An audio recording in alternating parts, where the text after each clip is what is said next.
Good morning everyone. आज चाहिँ हामी नेपाल राइडमा निस्किनुको लागि रेडी भइसकेको छ। Gear up. हाम्रो दादाहरू पनि आउनुहुँदै होला। अन्त अब आज चाहिँ हामी बिस्तारै बिस्तारै निस्किनेछौँ 15 डेजको लागि नेपाल टुर। यो चाहिँ 1 by 1 एपिसोडमा म तपाईहरुलाई ब्लग देखाउने छु हो।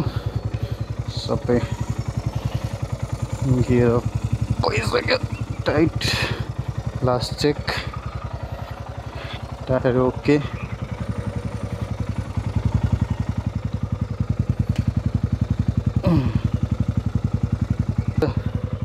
फ्ल्याग बाँधिसक्यो, सिक्किमको फ्ल्याग अलिक सानो सानो छ। यो क्लबको र हाम्रो सुमन्दाको क्रेजी होस ग्यारेजको। अब चाहिँ निस्किनु पर्ला, रेडी भइसक्यो। अब चाहिँ हामी निस्किसकेको अवस्था।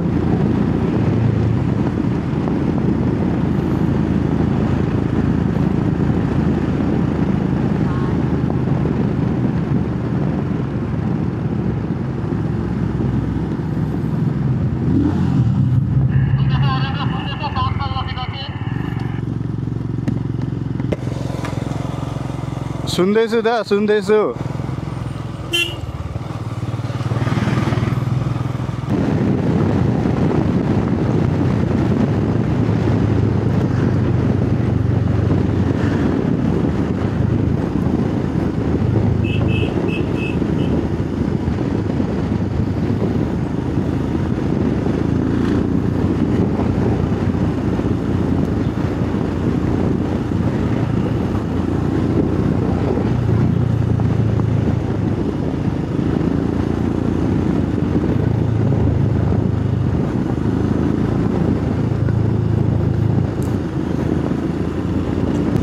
तार खोलातिर सब पुगिसकेको हो। अब यहाँ अगाडि चाहिँ ब्रेकफास्ट गरेर जानुपर्छ भन्दैछ।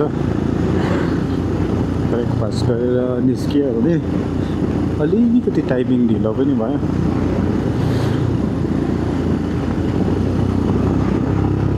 छ बजी निस्किनु पर्ने, 6:45 चाहिँ यहाँ आइपुग्दा भइसक्यो।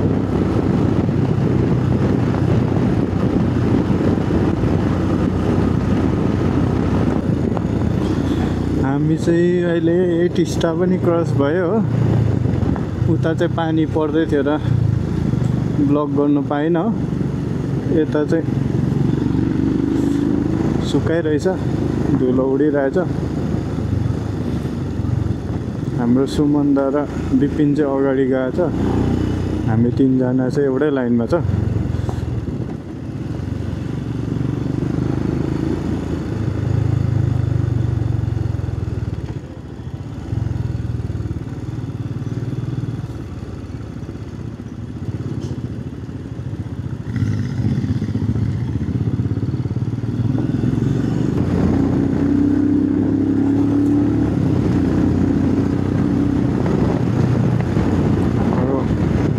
गर्दा पनि कुद्दैछ मजाले, कम्ता लोड छैन। हेर्नु सागरदाको टायर हेर्नु नि, त्यो उयो नम्बर प्लेट र टायरको ग्याप हेर्नु त हाम्रो अलिकति मात्रै छ। बोइनी टप बक्समा ड्याममै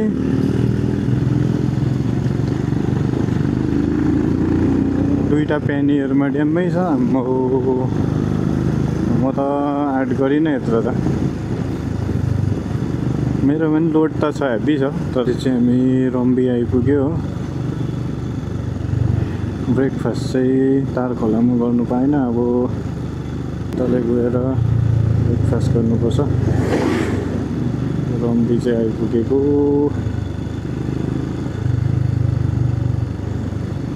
हामी चाहिँ बाघपुल पनि क्रस गरेर रेलवे गेट आइपुगिहाल्यो। जाम चाहिँ त्यस्तो बेसी जाम त होइन, तर ट्राफिक बहुत स्लो छ।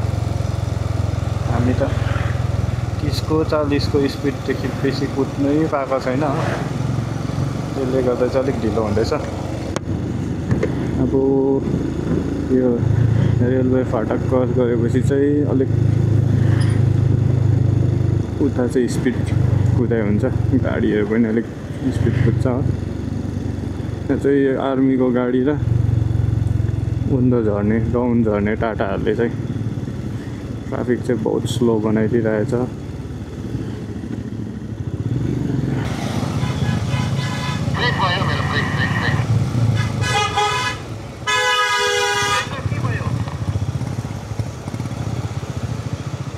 रोक्नु त रोक्नु त रोक्नु।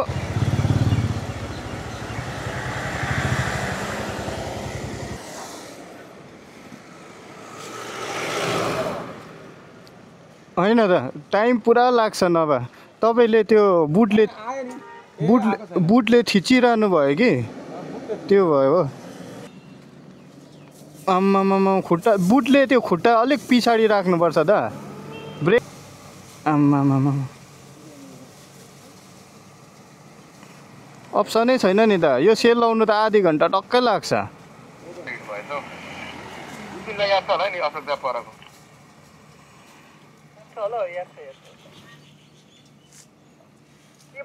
खेलाउनुहोस् त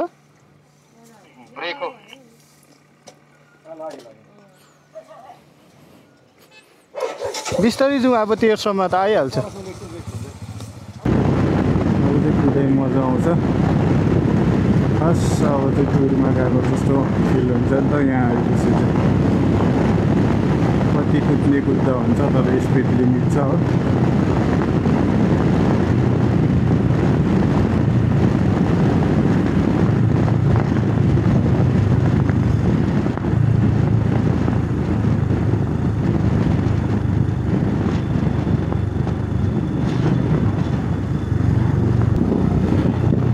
दार्जिलिङ मोड क्रस गरेर चाहिँ बागडोग्रापट्टि लाग्यो हामी चाहिँ।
के भन्नुभयो त?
बागडोग्रा पनि क्रस गरेको अहिले चाहिँ हल्का शीतल भइरहेछ मौसम पनि दामी हल्का मात्रै घाम लागिरहेछ हो हामी चाहिँ भन्सार बनाएर पनि निस्किसकेको अवस्था हो जाउँ त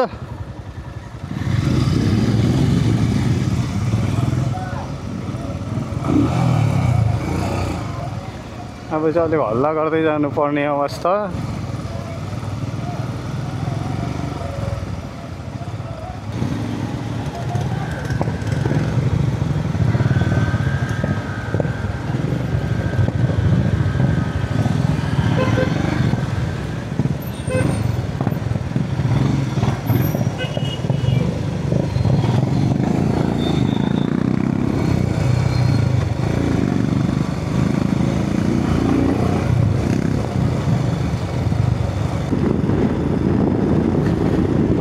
नाइटमा टी ब्रेक सकेर अब